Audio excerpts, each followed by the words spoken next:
Oh, Ooh, morning. Some- Hello, morning, morning. Hello. Gossip. So, thank you for joining us. I'll let Ben start, actually. I feel like I'm a bit out of practice, if you know what I mean. I was a bit nervous earlier. I had to phone Amanda. You know Amanda at Worked It Sharp? Yeah. I had to phone Amanda earlier and I was like, Amanda, I've got Mohsin, Nick, and Amy on phone in an hour, right? Just sort my head out for me. Oh, don't be silly. Oh, don't worry. I've got to sort my background out, actually. Yeah. So I will do. So basically what I wanted to do was, I wanted to group you three together to have a conversation, and in my head, who I'm asking questions for is my customer, which is somebody that buys raw denim, if you know what I mean. I don't want to go through the motions of everything else, just straightforward, people to people, all that kind of thing that we do. And so what I was going to say is first, and hopefully I'm sure it's going to be a positive answer. Are you all well? Yes. Yeah. Yes. Busy, Perfect. but well. Busy but well. And my next question would be, busy doing what? Ladies first. Yeah, me first. Nice t-shirt, Mohsin. Nice t-shirt. It is a good There's not many of these made, you know. So, I know, I've sworn on. Collector's item. Yeah. What am I doing? My goodness.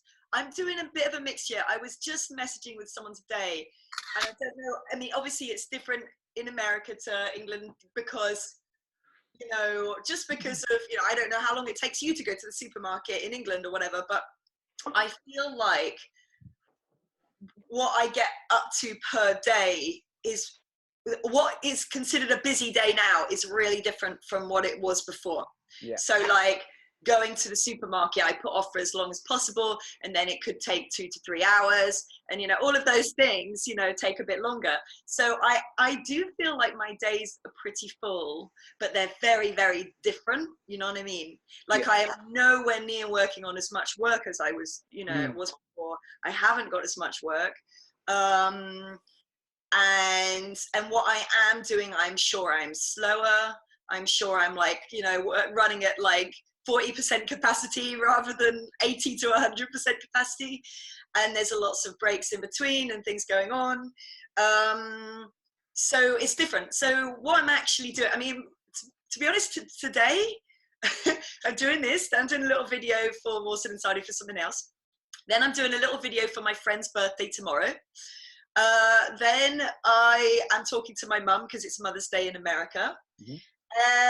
Then I am going on a picnic. It's Sunday anyway, right? So it's like fun stuff. But I'm going on a picnic with my friend who lost her mum to cancer 3 years ago. I feel like I'm spending more time with friends because friends seem to need more support at this time. I know I do. I'll be going through stuff. So sometimes people have to stop their day and pull me out of the gutter. And I'm doing the same with other people. And then I'm also, funny enough, this is a fun one. My rail in my wardrobe collapsed last week under the weight of all of the crap that I had. Nightmare. I actually have got videos, not of it happening. I came home and I heard this like crunch, and so I got videos that I've saved because I'm going to do my rail collapsed in my wardrobe sale. Yeah. And I'm going to do one on my personal Instagram and one on Denim Dude's Instagram. Obviously, the denim's going to be denim stuff. And the personal one is just like dresses and stuff like that. Anyway, I got 60 items that I'm doing. And so I got a backdrop outside, old sheet. And I'm doing like, I'm doing that. And I'm going to do Instagram stories probably like tomorrow or the next day, selling half my wardrobe off. Man. One, to make money. And two, because it ain't going back in that wardrobe because it collapsed for a reason. So I'm just doing all kinds of funny stuff. Like I feel like I'm doing stuff that I've been meaning to do for a long time, you know, that's to do with like the home or personal stuff. And then fitting work in around that, and then putting my mask on and going to the supermarket for 3 hours, you know. I've only been to in the 7 or 8 weeks we've been in lockdown, I've only been to the supermarket 3 times. So we've done quite big shops every time. Yeah, that's a good idea. Half the time we can't find the stuff that we need. So that's a pain in the ass. But work-wise, we've been actually really busy, me and Sadia. We've Yeah, you. all of our clients. We're not designing collections at the moment, but You are on they've fire asked at the minute. us to do. They've asked us to do other things, so we're making videos for them. So we did like 4 or 5 videos for Kingpins 24. We did. I hosted all of Transformers Ed one day after, and then our main client 10 Cell. We've been busy doing lots of videos for them. So we're interviewing people. It's been actually really fun. It's a different kind of creativity with loads of videos. It's been quite interesting. But work-wise, I think I've been working more harder than I normally do. Yeah. Because every day's been the same. So even weekends, people aren't respecting weekends anymore. They're like still, it's just fine. We're not respecting it. So we're working every hour we can. It's really strange. But we're in the garden a lot where we're doing random things during the day, but we are working. And what about you, Nick? How are you getting on, brother? Yeah, like I've been kind of sorting out loads of stuff to do with the business that kind of like you never get round to. Yeah. So, I mean, I have a business where I sell prints, I sell textile designs and graphics. So I have like a group of 12 artists that work with me. They're based all over the world, and we kind of send them direction, and we build up a big collection of stuff. And I've been kind of, usually I'm selling that stuff face to face with people by having meetings, and I take a big portfolio with me. But obviously, we're not going to be traveling for a while, so I've been kind of migrating the whole business, like making it into a digital business. Yeah. Designing a brand new website. We're going to have about 4,000 designs on it, and categorizing everything and kind of sorting that out, and then learning how to do email shoots and getting my contact list like under control and all of that kind of stuff that you never really get around to doing. But we've got a 6-year-old and a 16-month-old at home here, so it's kind of like working around that. So I only really get maybe 2 hours, 2.5, maybe 3 hours max. But I did actually do some graphics for someone last week. I actually got hit up by a customer, and we designed some t-shirt graphics for someone. So that was really nice to like have an actual. That's been nearly 2 months since I had like a paid job in. So yeah, so that was great. Because Nick, so we're all okay. We're all okay. We're all good. But, Nick, you obviously travel a lot, don't you? Just like all of us, but you travel to your clients, don't you? So how's that been? Trying to get, obviously you've been emailing people, and obviously everyone's on lockdown. Yeah, I mean the travel. I mean, travel part is really great, but I mean, I've been working with a lot of the people I've been working with. I've known them for a really long time, and some of them I've known 5 years, some of them maybe I've known 10 years and stuff. So I've got those relationships in place, and whenever we are going to be able to start traveling again, that'll happen. But we're just going to have to like keep in contact with people as much as possible and work remotely. We're working remotely with people all the time. But it is always great to get into people's offices and have like a meeting and just check in, and it just, that just is such a big help. But, this kind of brings me on to my next thing, because obviously you three guys all work in the industry in your own ways, and I wanted to challenge that a little bit. I don't want this to be about coronavirus, if I'm honest. But at the same time, we're all in a position where we're all working around it, if you get what I mean. Yeah. And I'd like to talk about the working around it, if you know. Is that all right with everybody? We haven't had no rehearsal, have we? Obviously. No. So I think Amy did something amazing. She did obviously Kingpins 24. Her Trends seminar was all online. How did you find doing that, Amy, this time? I guess I've got a couple of things to say about that. So one, yes, with Kingpins, we all see each other in Amsterdam, and we stand up in front of 250 people and present to them live with a microphone and a big screen. And I, one time, was stuck in America due to green card reasons, and I couldn't go to a China show. So we did a video once before. We worked with an amazing graphic designer called Ale, and he's a great layout guy, and he basically animated it. So it looks the same, but like there'll be little like pointers or smiley faces, and he kind of just makes it a bit more interactive. So we did that. The thing is the last time we did it, I went to someone's house with a sound guy, and recorded the sound. And every time I went wrong, we stopped and he edited it together. So this time I had a sound recorder that I was holding in my hand. I was sitting on my bed and I had to do each story. Luckily he let me edit like each story at a time. So I didn't do the whole hour. That would have been a nightmare. But I did 15-minute segments, and like if I went wrong, or like my cat came in with her bell like ringing in the background, I just carried on because I couldn't, you know, we had to do it. So that was interesting, and the sound quality was utter. Are we allowed to swear on this? It was shit. So the sound quality wasn't any good, actually. I didn't realize how bad it was until like it was played, and I was like, oh gosh, we have to do better next season. But yeah, that's how we did it, and people tuned in. But then I heard that everyone was using Zoom as a platform. It was super pixelated, so like, and the deck that we have is perfect.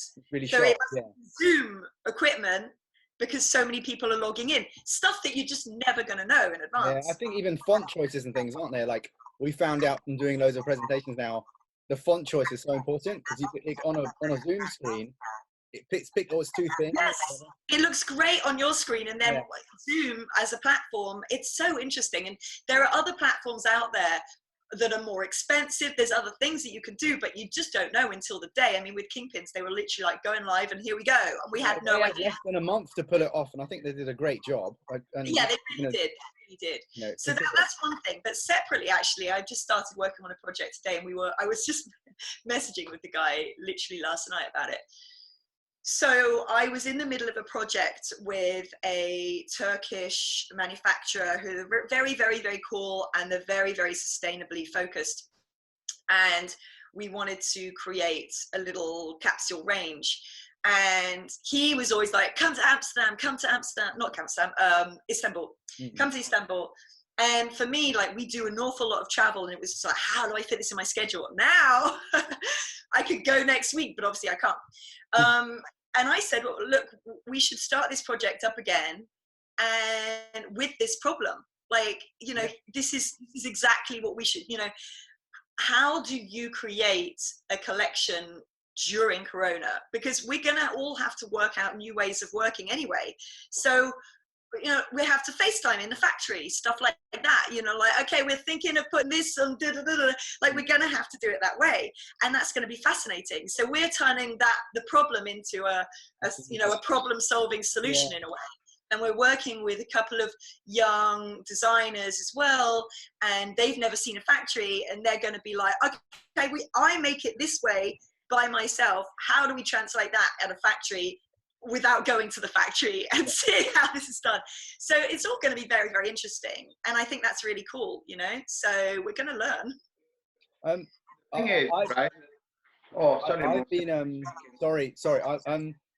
I've been working differently as well. Like, I had to make lots of things quite recently, and mills have been sending me fabrics because they can't make anything. So can you knock out a sample, send us some pictures, and we can put it in our presentation? And I was like, okay. So I've been doing that. So I've got a working studio of like 26 machines. Oh, I see, like samples. Yeah, because they're not just able one-offs, you know, like a fabric that, you know, a hemp fabric. Show the fabric. And they've only got 10 meters of, and I'll make just like DHL it to me, and I'll have it within a few days. Because luckily they can still send stuff, but it's not regular. So that's how I've been working for it. Nick, anything you've been doing? What are you going to say then? Ben's got something to say. Oh, sorry, Ben. I am going to have something to say. I'm going to be very, very straightforward with it, right? The talking about the industry is amazing, what you know. It's beyond all anything else, right? But what I want to do is put some content out from you three that relates to a guy that lives in Rotherham and wears raw denim. Right. True. Does that make sense? Okay. Got it. You're amazing at what you know. It's unbelievable what you do. The way I see it is, I've got right now as a video that I'm going to put out that's going to that people are going to enjoy. I'm thinking about my customers. Okay, I've been doing something which is quite interesting this month. I've been, because so many students ask me which denim books should I get, or what should I look for, what's your reading list.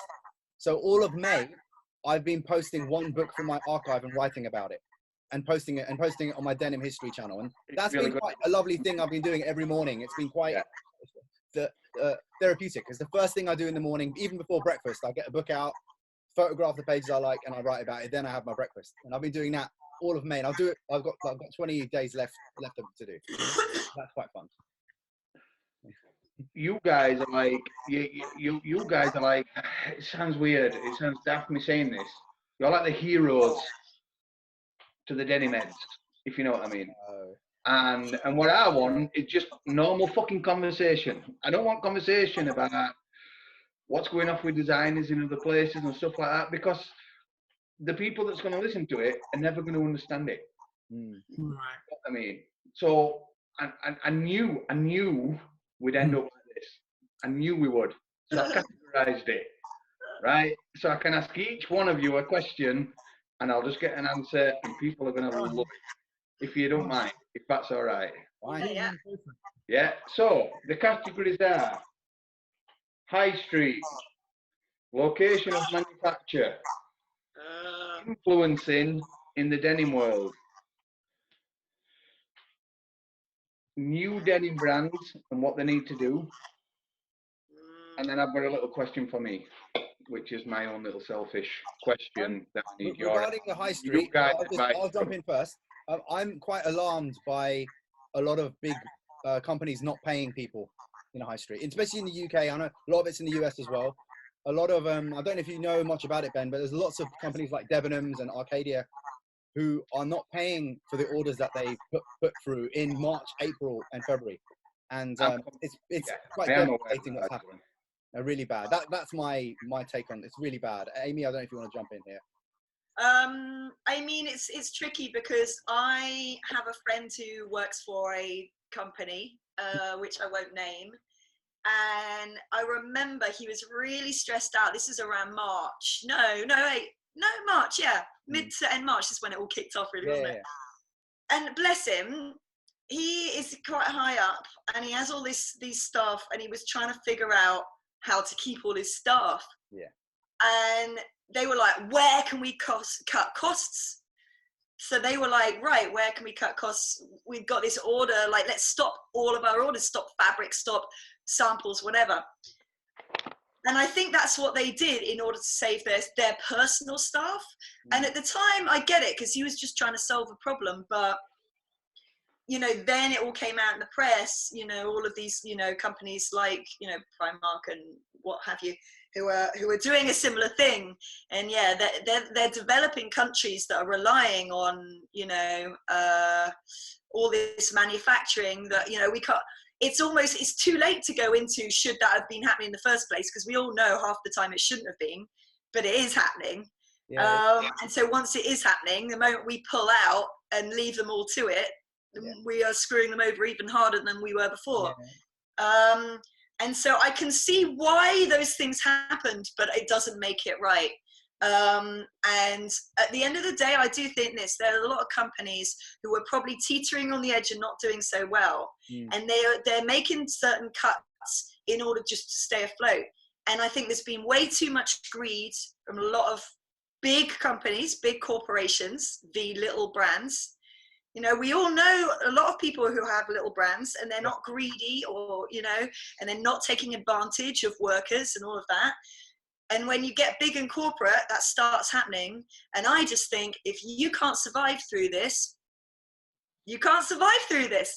Pay your freaking bills and go bankrupt. Sorry, but you know what I mean? Like, that's what I feel. Do you guys think that the way people buy on the high street is going to be different after this? Yeah. I hope so. What do you reckon? Sorry. I think the high street's going to suffer more than the smaller brands. I think some of the smaller brands that I follow kind of on Instagram, they've got such a passionate following. They've got such a great fan club that are kind of sticking by them and maybe still got a bit of money to spend and stuff. I mean, I might be wrong, but it looks that way, that the smaller brands are still developing interesting things and they're still selling them. Someone like RGT, for instance, I think are still developing really great stuff, and I think people are really excited about the drops. Yeah. Whereas with the high street, I think people are going to turn, like, I don't know, people aren't going to have the money, really. It's going to be very difficult. Yeah, I don't think they're going to have the money, but they're not going to be, you know, am I interested in the latest finish or a special neon or whatever? Not really. In the money that I do get, I want to make sure I can pay my mortgage and I can feed, and then maybe, you know, their priorities aren't on buying fashionable garments, I don't think, at the moment. I also would say, right, well, I'm riffing off of what Nick said. We talk a lot about this with brands, the idea of the super fan of that brand, right? So like the secret to having a great successful brand is not thinking about huge masses, but thinking, who am I don't know, top 100, 200 customers who just love my brand, and I probably know their names and they know my name, and you know, that's from every month. I'll sell a garment every month. Yeah, and they are the ones that are going to, maybe they can't at the moment because they haven't got money and they're worried about money. They're sure as damn going to come back when they can. Oh yeah. And so what's exciting about a small brand, you know, like you've mentioned, but you know, there's tons of brands like that we all know, like, you know, Tellison or what have you, that have just got those, a bond, and it's about values and it's about relationship and all of that stuff. And you know, no one has a bond with Zara. Like, you know what I mean? Just like, you know, oh, the guys at Zara. No, it's not. It doesn't exist. So I think that's a really great thing that's going to keep certain brands alive. And also, knowing I've got a tiny company, right? We are able to pivot. You know, there was 3 of us, and at the moment we are 3 freelancers, just getting from day to day, month to month, and then we will reconvene when we can. And like, you know, again, Zara can't do that. They can't just be like, okay, so you're just free. Like, you know, we're able to pivot. We're able to think of smart things to do, or, you know, there's brands out there making masks, you know, stuff like that. If you need to go right, you go right. You're a speedboat. Yeah. Panic is Zara. It takes. Yeah, exactly. Yeah. So I'm going to ask you a question, all 3 of you. Regards little brands and your opinions on them, if that's okay.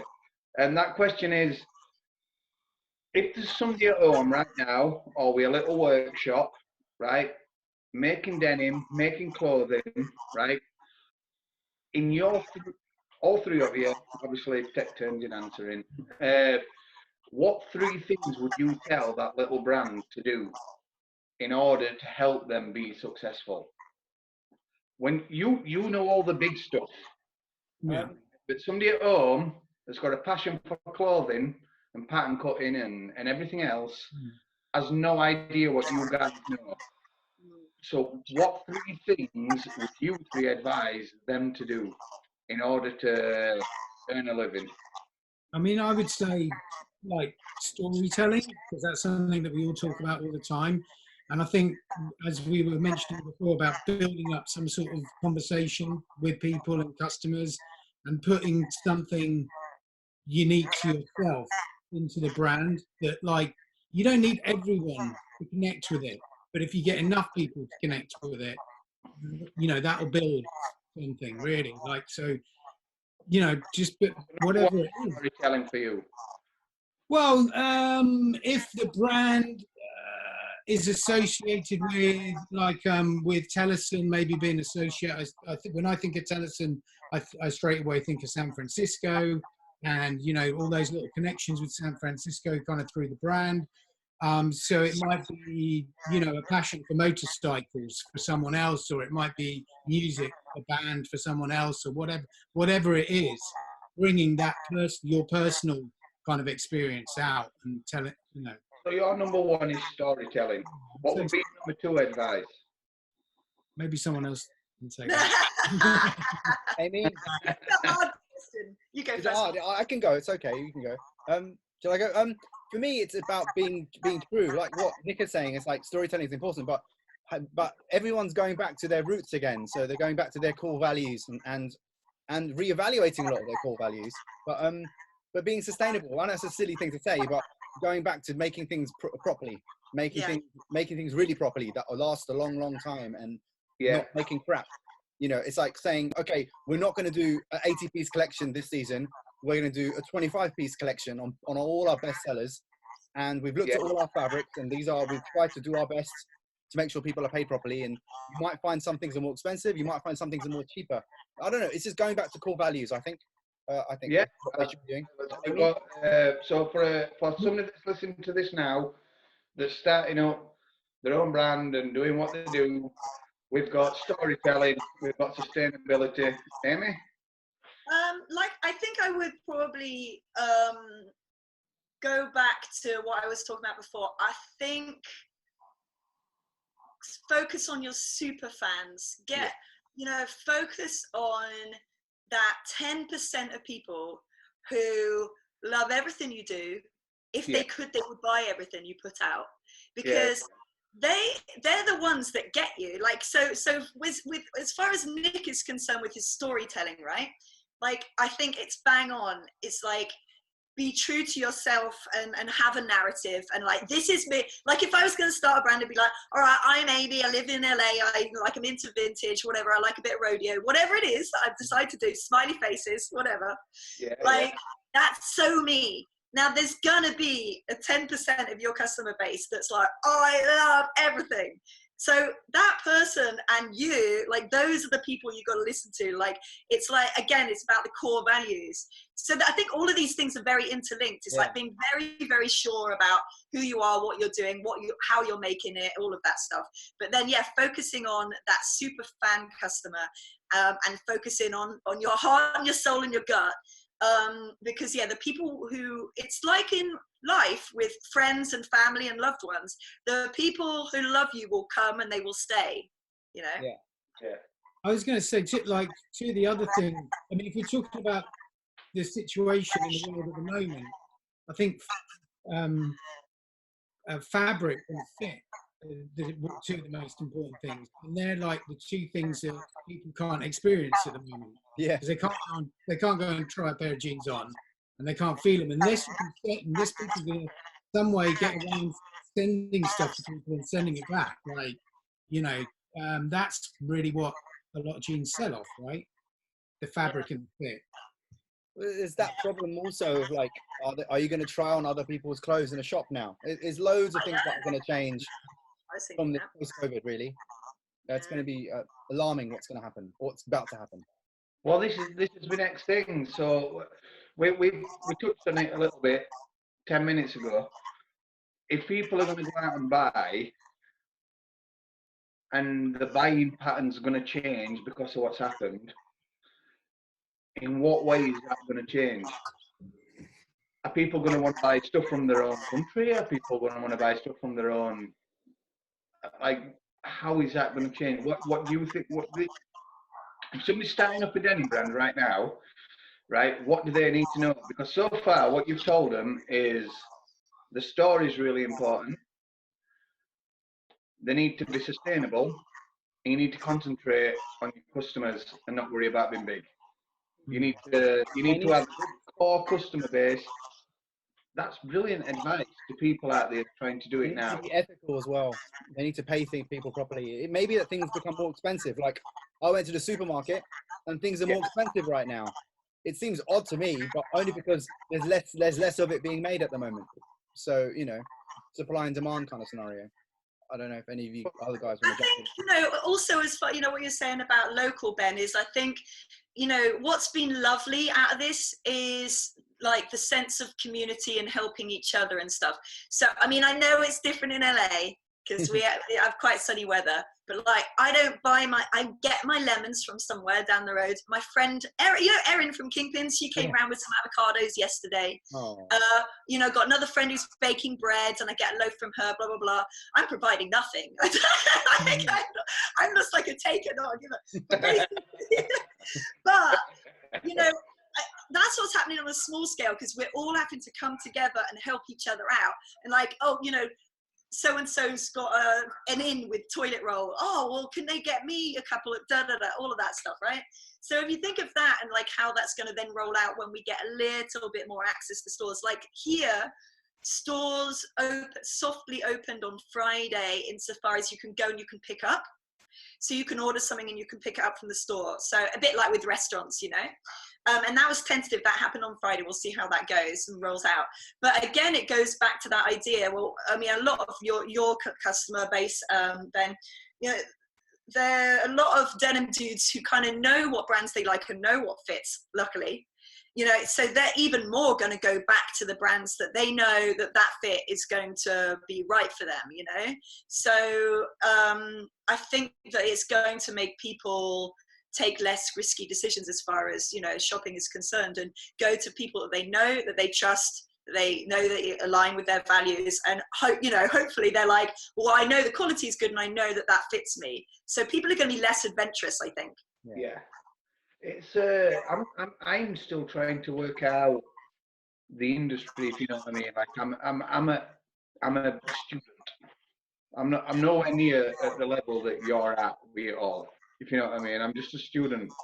But I've got a decent following on Instagram. So then I put out questions to everybody and stuff like that, and I asked what fit, what leg length, what denim. I do it all, and I get fucking hundreds of messages.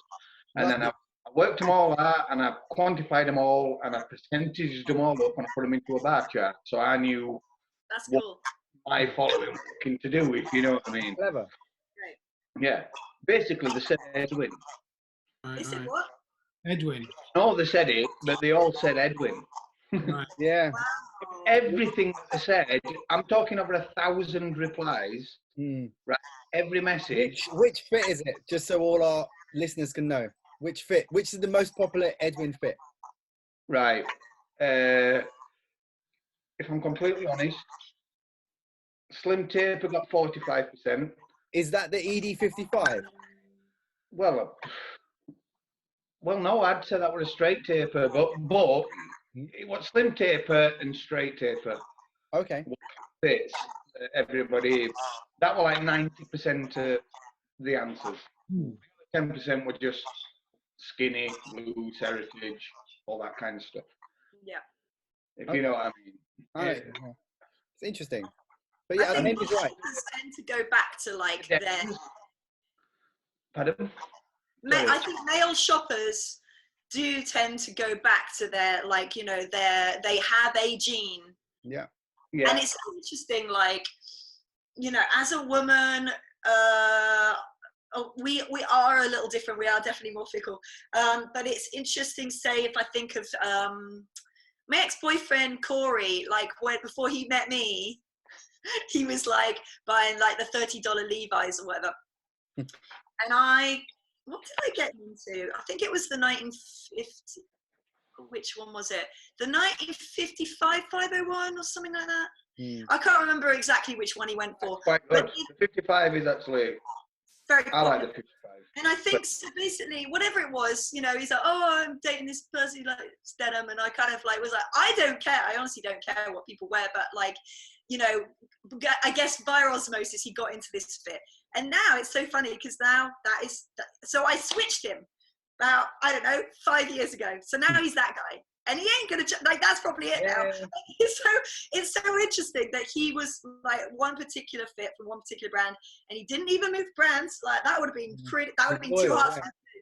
He moved to the same brand, but to another fit that's a slightly more denim heady kind of esque, you know, jean, a bit more expensive quality, and so that's where he'll be. Like people, sorry, there's dogs upstairs. I don't know if you can hear that. Can you hear that?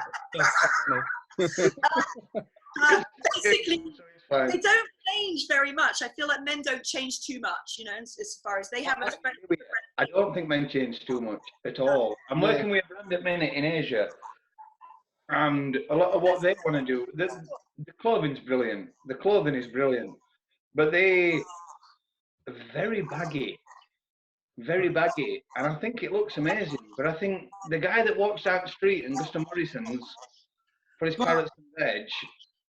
But I do see fits going much baggier, and like I think it just takes time, because you know people wouldn't have been wearing jeans as skinny as they have been, you know, like maybe 10 years before. I just think that like with men's fits, it's a much, you know, it's like a, you know, a big ship that's taken a long time to turn. But you know, if you look 10 years from now, you know, the fits will be very different.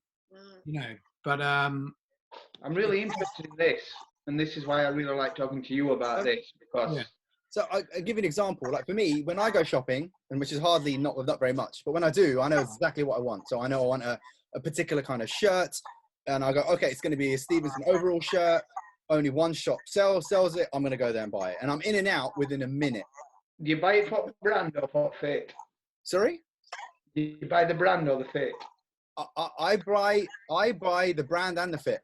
It depends. But I like Stevenson over. I only like brands that are made really well. If I started wearing other stuff, I'll be ashamed of myself, because so many years I've been touting about it. So I can't just go and buy a shitty shirt anymore.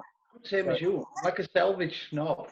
Yeah, I've become a snob. Even that for me, like, yeah, I wouldn't wear a 1947 Levi's. I'd wear an earlier period from the 20s, just before the belt loop. That's just me. It's made completely different than in 1947 or the other. And I'm more about the construction now. So I'm a bit of a snob like that. But you know, I can't be picky. But when you come to looking into the construction, Mohsin, what do you look for? As an expert, like, what do you look for when you're looking at the construction? Well, for me, everyone always talks about the golden period being the 50s and 60s. For me, it's not. The golden period is actually the 20s or earlier. So, and then it's actually pre-overlock. That's me. But I'm a right snob now. So for me, my book is all about construction that I'm doing. And I'm not even taking pictures of the garment. I'm taking pictures of the internals and how it's constructed and mapping it out. And but that's quite fun. But I'm more interested by how things. I want things to last a bit longer. And back in the day, they did last a lot longer. You would buy something and it would outlast you, and that doesn't happen very much anymore. And this COVID period, more people are going to be making stuff that lasts longer now. That's what I think. So I'm going to challenge all three of you now with a question. What garment now is getting made on the market that will outlast you? Well, Yeah, who's making them garments? Who's doing it? That were what? Sorry, I didn't hear the end of the question. I didn't hear it either. Oh, he's making a garment that will outlast you. Oh, I see. So, if you know, based on Mohsin's education and opinion, where now, who now, what brand now would you buy a garment off that would do exactly what Mohsin's just said? Am I allowed to just pick vintage? Pick a brand that doesn't exist anymore. Yeah, it's made well. Yeah, sure. Yeah, like I feel like a lot of the brands who I really love at the moment are brands that kind of are remaking from something that already exists, because at the end of the day, we do have a lot of clothes in the world we don't need. And garments were built to last a lot better, you know, before. So I would say the majority of stuff that I buy is vintage anyway. But like remake brands who are still using vintage, it still counts as a brand. Yeah. But it's, you know, like it's using garments that already exist or have been made really, really, really well. So that gets me out of that, doesn't it? Does that get me out of the question? I would say. Yeah. I would say like certain jackets. Like I always buy too many jackets, but like.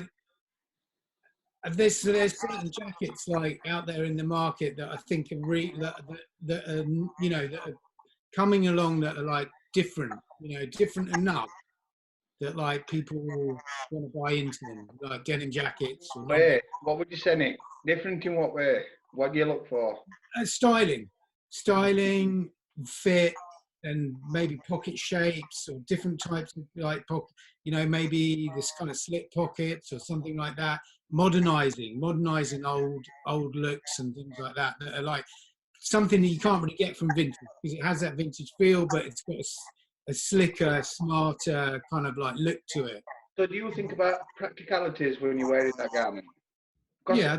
A modern day man now, yeah, a wallet, maybe a bucket in if he smokes, he has some glasses, you know, an iPhone, everything needs to fit. Yeah.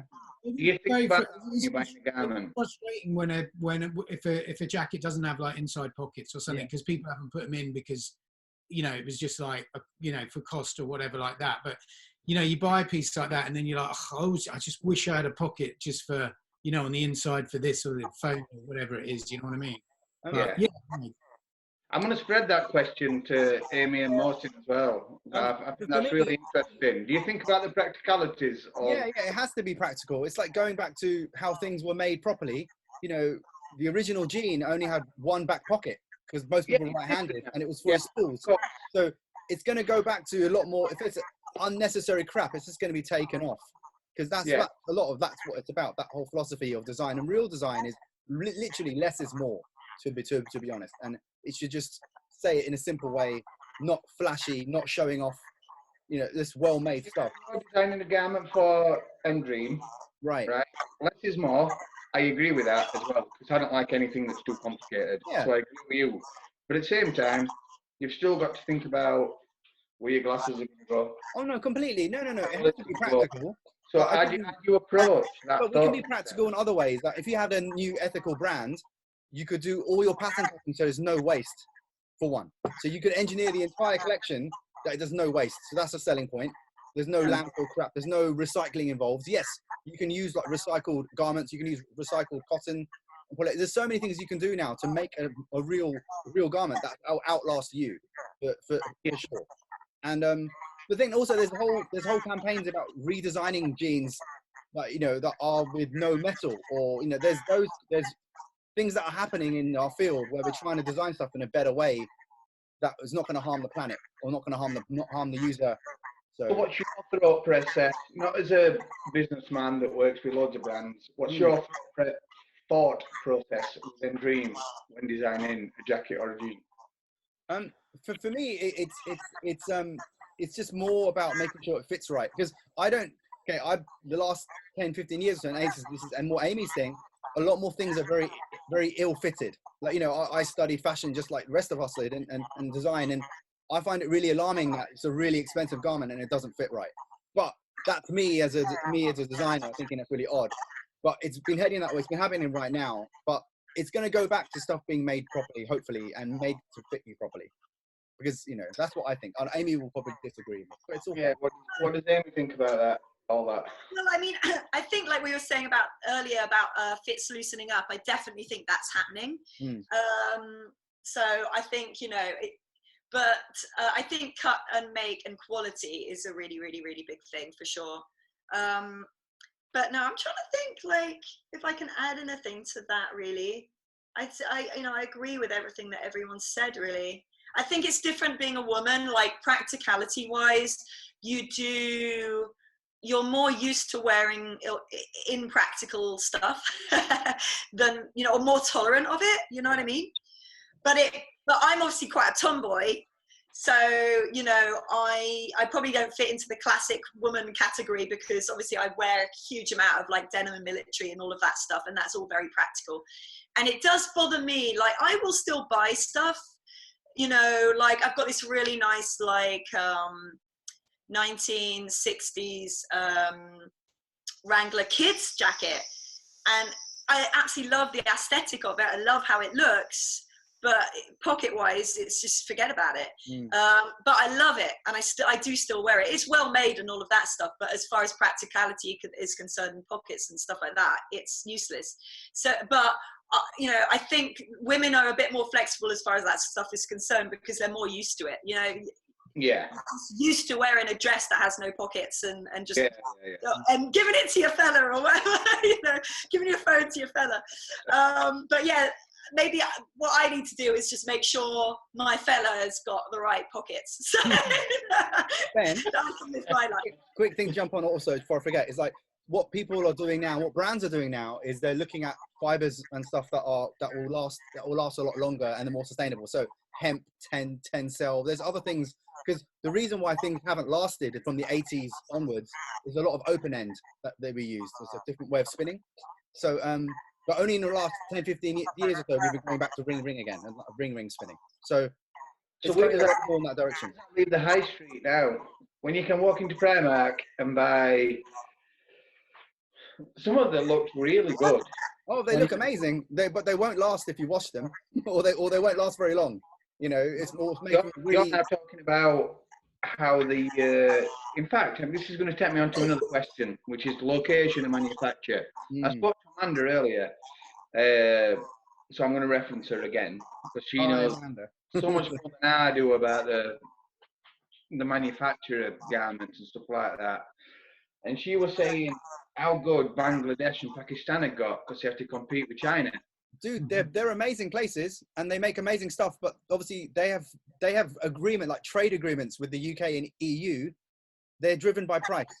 Where do you think most of the cotton comes from that Japanese garments are made from? Pakistan. You know, it's like, it's a real... This is what I'd like people to know. This is what I don't know, and this is why you guys are really helpful to let people know. Because Amanda was saying to me, she said, Ben, like Pakistan and Bangladesh are doing so well. They're in front when it comes to technology and everything like that. And she said that, you know, like people don't understand that. But basically she said that it'd be really good to bring it up in this conversation so we could get your Amy opinion. will tell us more, but she's been to some amazing factories in Pakistan and in Vietnam and the rest of it, saying amazing stuff that these guys are doing. Why do Europeans have a bad opinion of those kind of countries? Why is that? Like, how do we convince them that that's not the case? Like, what is I'd say a few things here though, because it's my first thing. I always say this wherever I go, whatever I'm talking about. It's not where you make, it's how you make. Yeah. And I have been to I think we would all be in the same boat when we say this. I have been to some shitty factories just down the road in LA, and I have been to some wonderful factories in China, in Bangladesh, in Vietnam, wherever. That doesn't mean that all the factories in Bangladesh are great. There's a whole lot of terrible factories in Bangladesh, and there's some really, really good ones. So that is the case wherever you go, like, period. So anyone who's just like, I only believe in made in America, well, you can make very bad garments in America, exploiting, you know, workers who don't have papers, and it's awful. It's really awful for everyone involved. And so I think just to kind of give a blanket kind of like, I think USA made is great, and I think Bangladesh made is bad, is certainly incorrect. But it's not the customer's responsibility to go and check out those factories. It is the brand's responsibility. So, you know, Everlane, for instance, using Cytex in Vietnam and talking about it and putting photos of the factory up and telling people how things are made, is the way that a brand can do that and help communicate that to a consumer. So I think, you know, that's basically transparency, isn't it? So I also do think that the other thing that we're not talking about here is carbon. And yes, you can, like, say if I'm wanting to make a brand here, I would rather make it down the road, because I can go and see that factory and I can go and visit, you know, any day I like, and I can build up a great relationship with them, and then it's reasonably carbon neutral. I can go to a great factory. I mean, I could think of like 2 or 3 factories around the world that I could go to make, that I would trust them, that I have a relationship with them, that I know it's going to be made well and people are going to be paid properly. Then you do have the shipping issues.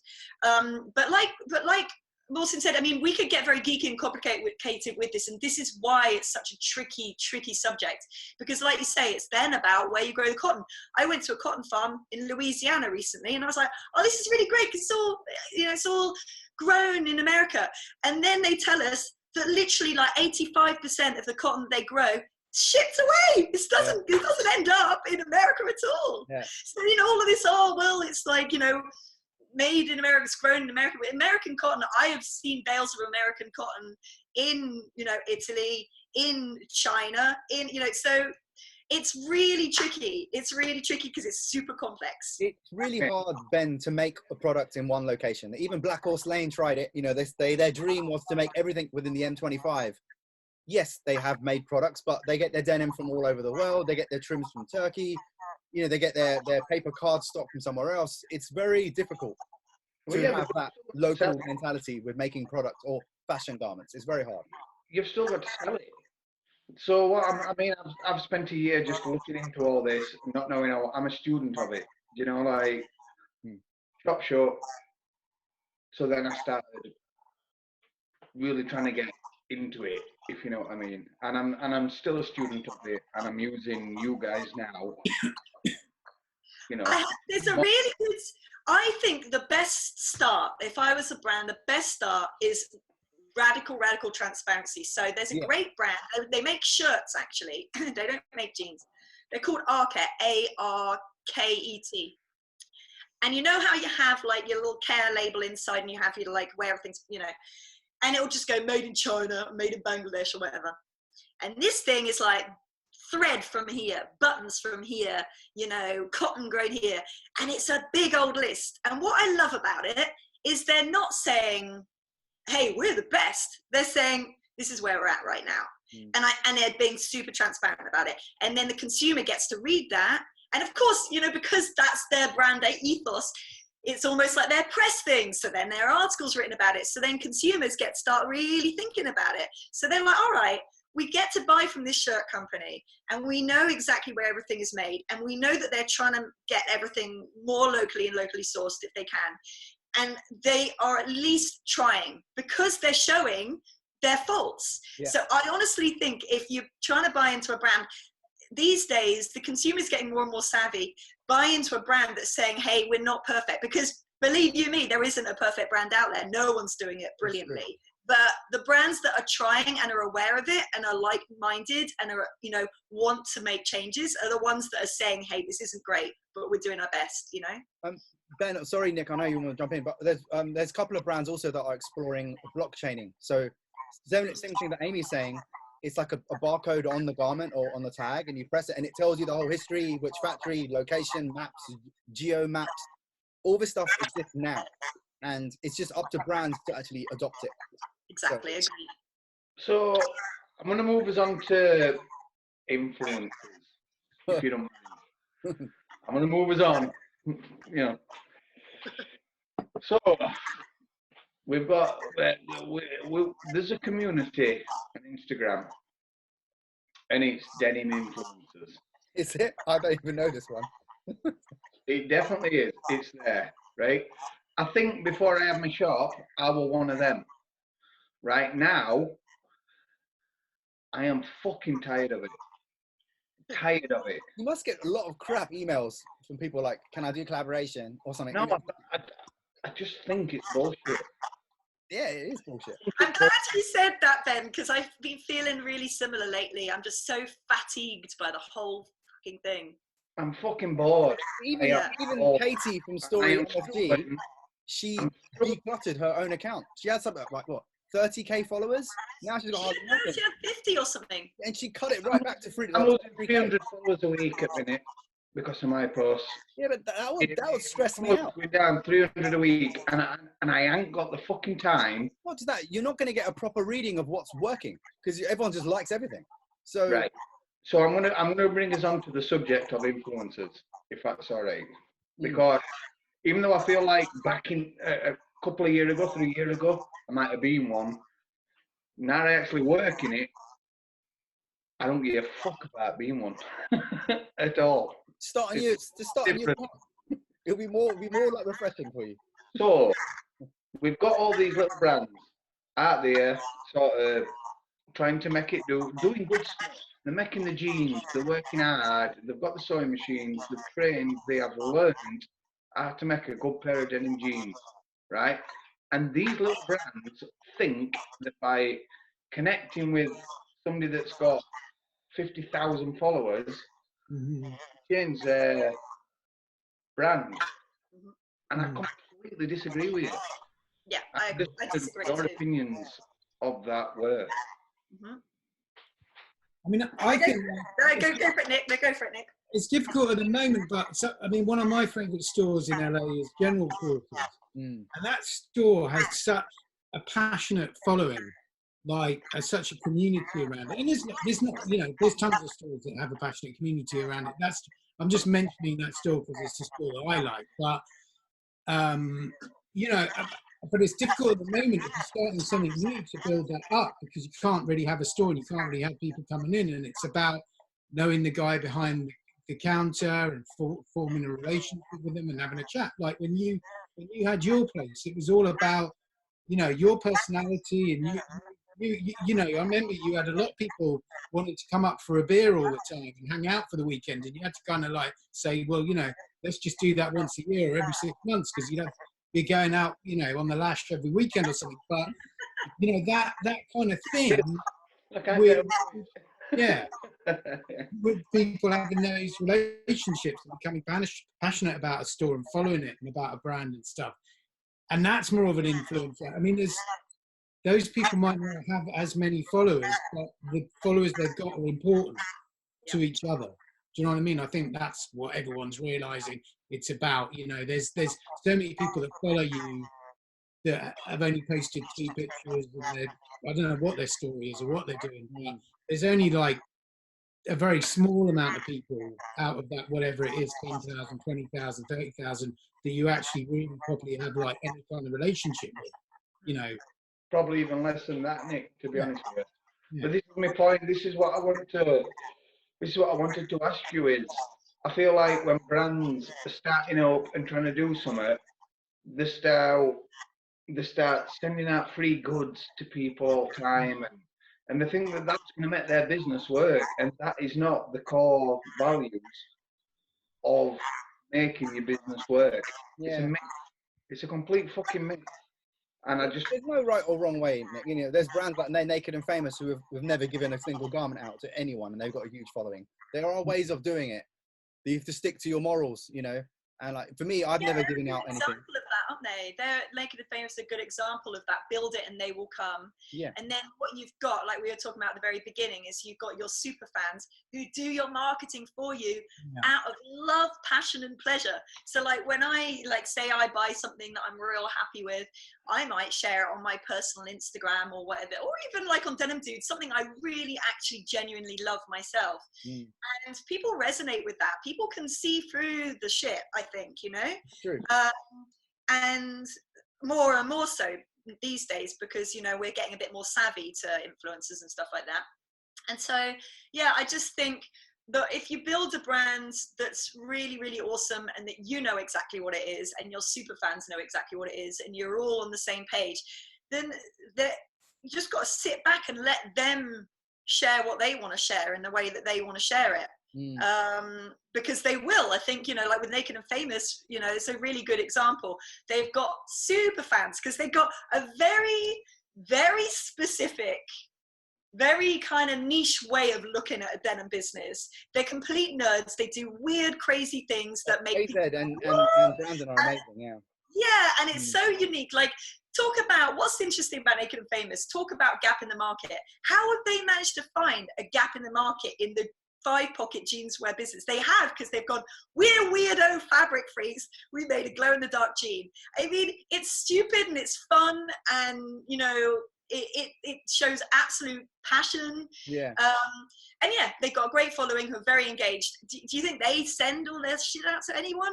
No, but they get probably tagged like in 100 posts a minute or something. Like, it's very easy to just take a picture of some raw jeans and put like a red wing boot on it and put the right hashtag. But for me, that I've never wanted to do that way. I wanted to be more. I wanted to find the people that like me. I didn't want to find random people who like me because I've got raw denim everywhere.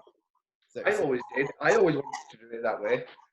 I'm not going to lie. I always wanted to do it that way. I always made my photos look brilliant. I always made everything that I did look cool, and I was getting all my followers every day and blah, blah, blah, blah. But fuck me. The best posts I've had are the most random ones where it's just on the floor, snap. It's not ones that I've art directed. That's me personally. I don't know, Amy, some of the highest posts you've done, are they the ones that you've art directed, or some that more personal, more random? It's a bit depressing, actually. I have to say, as far as the most popular post I've ever done, I think I'm the one. It's a bit. I try and just post stuff that I really like, But unfortunately, what I find that does the best, okay, my most popular post that I've ever put up was, remember when everyone was going mental about that egg, like this, this egg really popular, Kendall Jenner or something like that. Yeah. I put for a laugh. It was actually for a presentation for Levi's. I put an egg with a Levi's tab, and it's to this day, like 3 years later or whatever it is, 2 years later, my most popular post. Marketing genius there. You know, they're the things that people get paid a lot of money to do, and you just did it for a laugh. But I tell you what's most popular on my Instagram still is, you know, literally like a nice stack of denim. Like, it's like, oh, come on, guys. Like, just a pile of jeans. Just like, oh, what? So dumb. It's dumbed down, unfortunately. That's what's interesting. But I do think that is shifting. Like the other day, I just posted about this sneaker that someone at Indigo dyed, and they've done a really good job. And it really surprised me because I love it. And I was like, whoa, that's really beautifully done. I like it.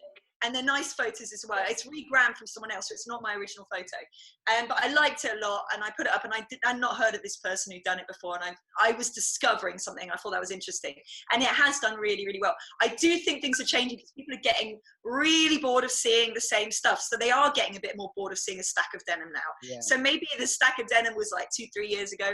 Hopefully now it's just like something that I feel my motivation for posting on Denim Dudes is like something I've discovered that I'm passionate about, because it might be that lots of other people haven't seen it either. If I'm like, oh, I've never seen that, or I just found out about this, then hopefully other people are like feeling the same, and it's interesting, and they can learn something from it.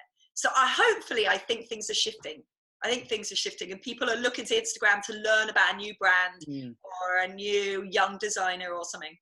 I love Nick's account because Nick's always got amazing pictures of branding that I'd never seen before. And visually, your feed is really beautiful as well. I do think that makes a difference. Like if it looks real beautiful. Yeah. If you stick to like, it's quite small, narrow what I've been posting about, but it's hard when you start bringing in lots of different things, you know, but making it more broad to keep it looking. But the post that I seem to do most well for me is when it's like one of those squares of like 4 different labels. Yeah. 4 different Levi's labels, 4 different Levi's patches or something like that. Like, you know, I don't know. They all seem to. It's just nice to see branding. It's nice to see branding that's not MTV-fied or whatever, you know. I do books every day, and this book's lovely, this mode book. But the thing that I was disappointed about, the whole book is like done by someone who's a fan of MTV. Every page is completely different, and it just really upset me. It's such a lovely book has been presented in this way. So cleanness, yes. Yeah. So what are we saying to the latest denim brand? What are we saying? The latest denim brand, somebody that's trying to do it, somebody that's not had to work in it, somebody that doesn't know all about it, somebody that's just so enthusiastic about what they're doing, and all they want to do is make jeans and then hopefully sell them. Transparency, is what Amy said. Guys know so much more than anybody else. Like, this advice could reach them and then help them be successful. What are we saying to them? I think, yeah, well, like we said, like transparency and or being authentic, and you know, and getting the fits right, or owning a fit, you know, so you get a fan club that's for what you're doing, whatever it is, you know, that type of thing. You know, Amy?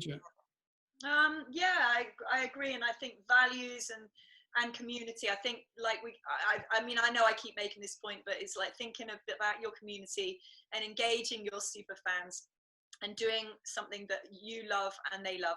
Because I mean, having said all of this, we all know that there are some brands out there who think they're doing all of those things, like, oh my God, I'm so into this, and I've just discovered denim, and I'm like, oh my God, and you know, like, I guess 5 years ago, everyone was like, and we're using cone denim, and you just feel like, oh, shut up, because You know, so I think it's also like, you've got to do your research and you've got to really see what else is out there. And you've got, I mean, right now, no one can like go to the stores and have a look at every single bloody brand. They can't, but educate yourself about what's out there, because it's all very well us saying like, have a true story and a true narrative and know what you're doing and build to us. But there's a lot of people out there who think that they've ticked all of those boxes, but then maybe if they sent the gene to Mohsin, he'd be like, you know what I mean?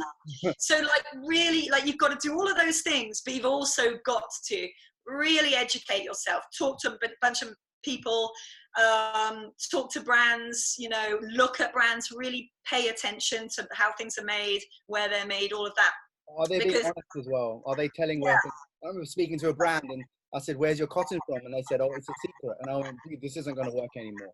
Yeah, exactly. It's not going to work anymore. It's a secret. And not only that, like Ben, everyone's been making loads of masks in the last month or so. And I've been looking at it quite in a different eye. Like, all these masks have been made with lots of wastage. And I'm like, that's silly.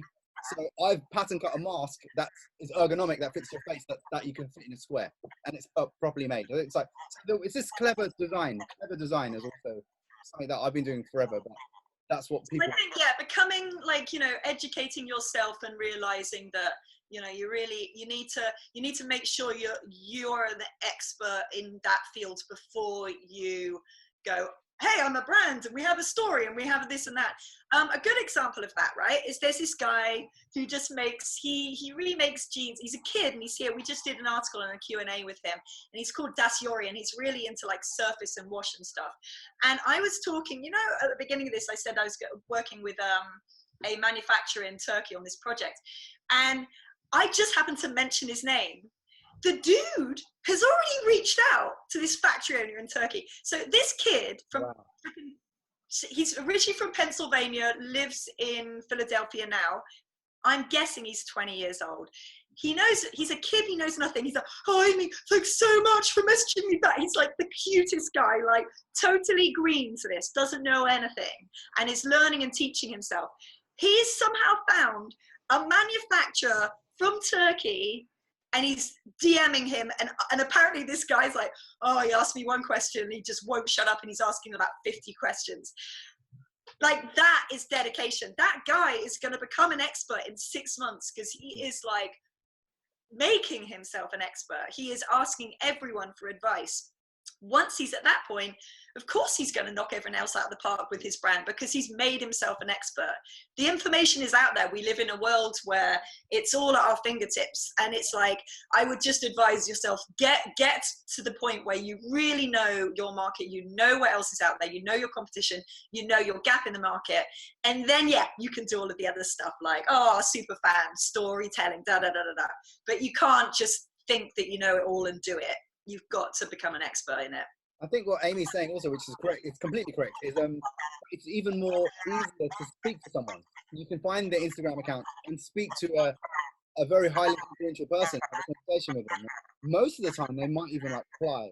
I get lots of fan mail from people saying, how do I make stuff, or can you show me videos?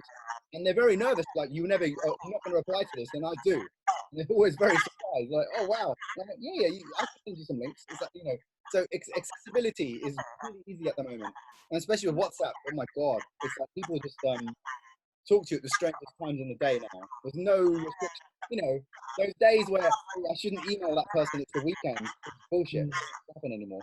Or, you know, I'll send the email on Monday morning. It's like, I don't know. It's fun, isn't it? Ben? I'm gonna ask you, what's the difference between working like you guys work in the mainstream and then the denim head thing, if you get what I mean? Which I almost feel a bit 16 now. Like, I'm a bit fed up with it, but I'm trying to ask you, like, what's the difference between what you do every day, which is the real stuff, if we're honest? You know where everything comes from, you know how it gets made, and then you see how it gets publicised to a denim head. And I'm just curious as to... I'll give one example. I'm sure Amy's going to jump in, but the whole denim head thing, it's like, you know, it's a very small percentage we're talking about here. You know, selvage denim in particular. You know, or organic cotton in particular. The real organic cotton is really organic. It's 0.5%. not even 1%, 0.5. So anyone that says they're using organic, most of the time it's bullshit. Anyway, so there's loads of you know, we've got a lot of Japanese brands, of course, sort of followings there, a lot of, you know, especially the Soccer 5, all that stuff, and I get all of that, and they've got their own little bubble, and they're doing really well, and most of their business is mostly in Japan, or in Europe, or some parts of America. But we haven't got any Japanese person here to tell us or confirm that. But it's a bubble, really, but it's important, very important. If it wasn't for that 0.5%. Why do you feel like it's important, Mohsin? Why do you feel like it's Because it was important? the likes of Ovisu in the early 90s that all of us are working in denim now. You know, this is a brand that actually, these important brands at the beginning educated the world how to spin cotton like properly, and how to use ring and how to do indigo dyeing, and went back to using selvage denim when the likes of us in Europe on open end crap and the most worst denim you could possibly think of. So it was these American, Japanese dudes that influenced us all in the early 90s. So it's very, very important, but it's a very small percent of the business that's started with denim that we all sell. Okay. I don't know. Interesting. I'm going to wrap this up, obviously, because we've all got stuff to do and we've all got lives. I'd like to, if you don't mind, speak to all of you individually after this. Yeah. Like we spoke about, maybe focus on certain aspects a little bit more.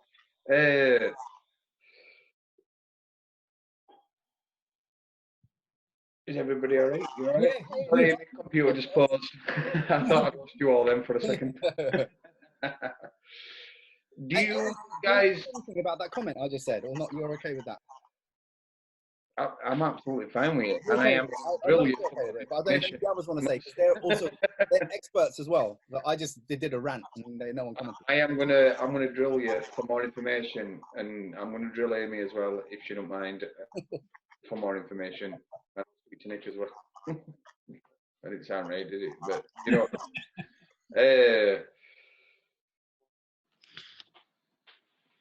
yeah, that's fine. Well, just say thank you so much, because my Wi-Fi ain't going to work here. I know it's not, because I'm in my basement. It's not going to work. Sorry. It's been really fun. I really enjoyed it. And it's nice having all of us here, especially Amy, who's in LA. I think it's a real pleasure to have all of us here. You know, so thank you for organising it, man. Thanks very much. Yeah, I was thinking, like, it's funny actually, because we all know each other, but we've never been all in the same room together. Right. I was trying to think, have we ever all been in the same place together? We must have been in Amsterdam together. In Amsterdam, I've got a picture with Ben and Amy. Together, but Nick, you were there with your family. Yeah, maybe. We a little rascals. Yeah. So when we all met at night, you weren't there. Well, hopefully we will all meet up and have a beer. Yeah, maybe October. never again. All And that was the last time anyone saw anyone. Yeah, virtual from now on. You've met John, haven't you? Have you met John? You have, haven't you? It's such a lovely bloke. Well, basically, he created TM Lewin. He had 240 shops for his own business, and then he decided to make denim jeans. And he's always really supported me. And he started a global denim hang day, right? And on 16th of May, all he wants everybody to do is wear the favourite denim and tag it Global Denim. That's it. That's all he wants everybody to do. And I think that's a really nice thing that he's done. He ain't got a denim profile. He's not a denim influencer. He might have 300 followers.